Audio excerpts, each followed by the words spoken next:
Ah, there you are. I've been waiting to see you again. Welcome to the next chapter of The Iron Man by Ted Hughes. Before we start, let's go over the questions I set to you last time. The evidence that the Iron Man was involved in destroying the tractor was the teeth marks. The Iron Man's footprints were the size of a single bed. The fox was hunting for a hen. And the reason why Hogarth banged the nail and knife blade together was to lure the Iron Man towards the trap. Today's questions are: how many people were on the hill picnicking when the Iron Man came? How far did the farmers park away from the Iron Man, and why do you think they didn't come closer? How did the villagers feel about the Iron Man? And what metallic material does the author compare to spaghetti? Listen closely for the answers in the story today. The chapter's called What's to be Done with the Iron Man? So the spring came round the following year. Leaves unfurled from the buds. Daffodils speared up from the soil, and everywhere the grass shook new green points. The round hill over the Iron Man was covered with new grass. Before the end of summer, sheep were grazing on the fine grass on the lovely hillock. People who had never heard of the Iron Man saw the green hill as they drove past on their way to the sea, and they said, "What a lovely hill! What a perfect place for a picnic!" So people began to picnic on the top of the hill.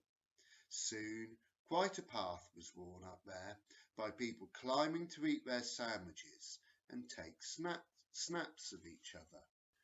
One day a mother, a little boy and a little girl stopped their car and climbed the hill for a picnic.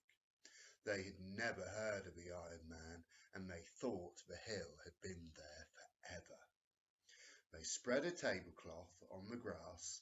They set down the plate of sandwiches, a big pie, a roasted chicken, a bottle of milk, a bowl of tomatoes, a bag full of boiled eggs, a dish of butter, and a loaf of bread, with cheese and salt and cups. The father got his stove going to boil some water for tea, and they all lay back on rugs, munching food and waiting for the kettle to boil under the blue sky. Suddenly the father said, "That's funny." "What is?" asked the mother. "I felt the ground shake," the father said. "Here, right beneath us." "Probably an earthquake in Japan," said the mother. "An earthquake in Japan?" cried the little boy. "How could that be?" So the father began to explain how an earthquake in a far distant country that shakes down buildings and empties lakes sends a jolt right around the earth. People far away in other countries feel it as nothing more than a slight trembling of the ground. An earthquake that knocks a city flat in South America might do no more than shake off a picture on a wall in Poland. But as the father was talking, the mother gave a little gasp, then a yelp. "The chicken!" she cried. "The cheese! The tomatoes!" Everybody sat up. The tablecloth was sagging in the middle. As they watched, the sag got deeper, and all the food fell into it, dragging the tablecloth right down into the ground. The ground underneath was splitting, and the tablecloth, as they watched, slowly folded and disappeared into the crack, and they were left staring at a jagged black crack in the ground. The crack grew, it widened, it lengthened, it ran between them. The mother and the girl were on one side, and the father and the boy were on the other side. The little stove toppled into the growing crack with a clatter, and the kettle disappeared. They could not believe their eyes. They stared at the widening crack. Then, as they watched, an enormous iron hand came up through the crack, groping around in the air, feeling over the grass on either side of the crack. It nearly touched the little boy, and he rolled over backwards. The mother screamed. "Run to the car!" screamed the father. They all ran. They jumped into the car. They drove. They did not look back. So they did not see the great iron head, square like a bedroom, with red glaring headlamp eyes, and with the tablecloth, still with the chicken and the cheese, draped across the top of it, rising out of the top of the hillock, as the Iron Man freed himself from the pit. When the farmers realised that the Iron Man had freed himself, they groaned. What could they do now? They decided to call the army, who could pound him to bits with anti-tank guns. But Hogarth had another idea. At first the farmers would not hear of it, least of all his own father. But at last they agreed. Yes, they would give Hogarth's idea a trial, and if it failed, then they would call the army. After spending a night and a day eating all the barbed wire for miles around, as well as hinges, he tore off gates and the tin cans he found in ditches, and 3 new tractors and 2 cars and a lorry. The Iron Man was resting in a clump of elm trees. There he stood, leaning amongst the huge branches, almost hidden by the dense leaves, his eyes glowing a soft blue. The farmers came near, along a lane, in cars so they could make a quick getaway if things went wrong. They stopped 50 yards from the clump of elm trees. He really was a monster. This was the first time most of them had had a good look at him. His chest was as big as a cattle truck. His arms were like cranes, and he was getting rusty, probably from eating all the old barbed wire. Now Hogarth walked up towards the Iron Man. "Hello," he shouted and stopped. "Hello, Mr. Iron Man." The Iron Man made no move. His eyes did not change.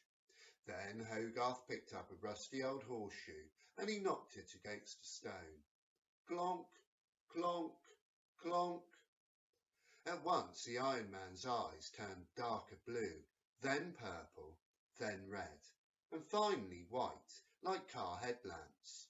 It was the only sign he gave of having heard. "Mr. Iron Man," shouted Hogarth, "we've got all the iron you want, all the food you want, and you can have it for nothing if only you'll stop eating the farms." The Iron Man stood up straight. Slowly he turned till he was looking directly at Hogarth.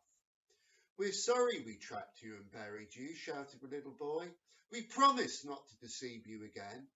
Follow us and you can have all the metal you want, brass too, aluminium too, and lots of old chrome.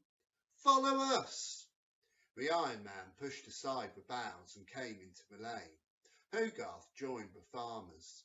Slowly they drove back down the lane, and slowly, with all his cogs humming, the Iron Man stepped after them.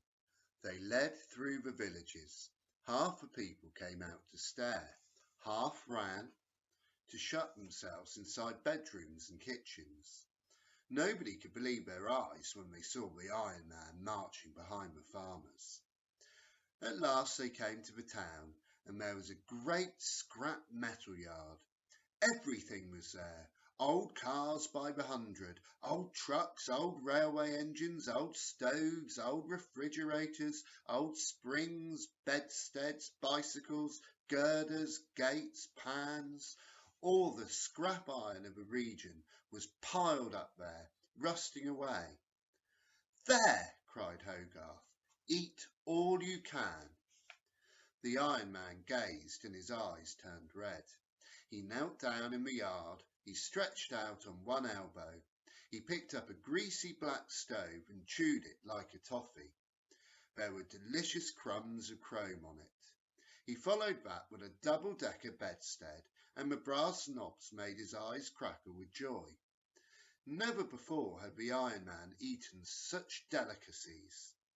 As he lay there, a big truck turned into the yard and unloaded a pile of rusty chain. The Iron Man lifted a handful and let it dangle into his mouth. Better than any spaghetti. So there they left him. It was in Iron Man's heaven. Farmers went back to their farms. Hogarth visited the Iron Man every few days. Now the Iron Man's eyes were constantly a happy blue. He was no longer rusty. His body gleamed blue like a new gun barrel. And he ate endlessly. A reminder of the questions for you today. How many people were on the hill picnicking when the Iron Man came? How far did the farmers park away from the Iron Man? And why do you think they didn't come closer? How did the villagers feel about the Iron Man? What metallic material does the author compare to spaghetti? Well, I hope you enjoyed that chapter. Come back next time for chapter 4 and keep yourself safe. Goodbye for now.